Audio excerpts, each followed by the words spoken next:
ന്യൂനമർദ്ദത്തിന്റെ ഭാഗമായി മഴ തുടരുന്ന ഒമാനിലെ മുസന്തം ഗവർണറേറ്റിൽ മഴ കൂടുതൽ കനക്കുമെന്ന് കാലാവസ്ഥാ കേന്ദ്രത്തിന്റെ മുന്നറിയിപ്പ്.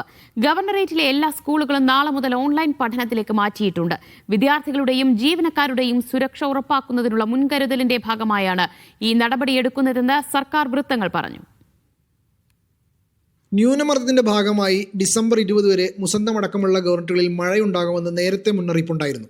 കഴിഞ്ഞ ദിവസം മുസന്തം ഗവർണറേറ്റിലെ വിവിധയിടങ്ങളിൽ മഴ എത്തുകയും വാദികൾ നിറഞ്ഞൊഴുകുകയും ചെയ്തിരുന്നു. വരും ദിവസങ്ങളിൽ മുസന്തം ഗവർണറേറ്റിലും വടക്കൻ ഒമാനിലെ മറ്റു ഗവർണറേറ്റുകളിലും മഴ കൂടുതൽ കനക്കുമെന്നാണ് മുന്നറിയിപ്പുള്ളത്. നാളെയും മറ്റന്നാളുമാണ് കനത്ത മഴ മുന്നറിയിപ്പ്. 20 മുതൽ 60 മില്ലിമീറ്റർ വരെ മിതമായതോ കനത്തതായ മഴ കാരണമാകുമെന്നാണ് CA അറിയിക്കുന്നത്. അതോടൊപ്പം ഇടിമിന്നലിനും ശക്തമായ കാറ്റിനും സാധ്യതയുണ്ട്. കൂടാതെ മുസന്തം ഒമാൻ കടൽ തീരങ്ങളിൽ 1.5 മുതൽ 2 മീറ്റർ വരെ ഉയരത്തിൽ തിരമാലകളും ഉണ്ടായേക്കാം. Buraimi, North Batinah, South Batinah, Hajar പർവ്വതനിരകളിലെ ചില ഭാഗങ്ങൾ എന്നിവിടങ്ങളിലേക്കും മഴയ്ക്ക് സാധ്യതയുണ്ട്. അതേസമയം മഴയുടെ പശ്ചാത്തലത്തിൽ മുസന്തം ഗവർണറേറ്റിൽ സ്കൂളുകൾ ഓൺലൈനിലേക്ക് മാറ്റിയിട്ടുണ്ട്. നാളെ എല്ലാ സർക്കാർ, സ്വകാര്യ, അന്താരാഷ്ട്ര സ്കൂളുകളിലും ക്ലാസുകൾ ഉണ്ടാവില്ലെന്ന് അറിയിച്ചിട്ടുണ്ട്.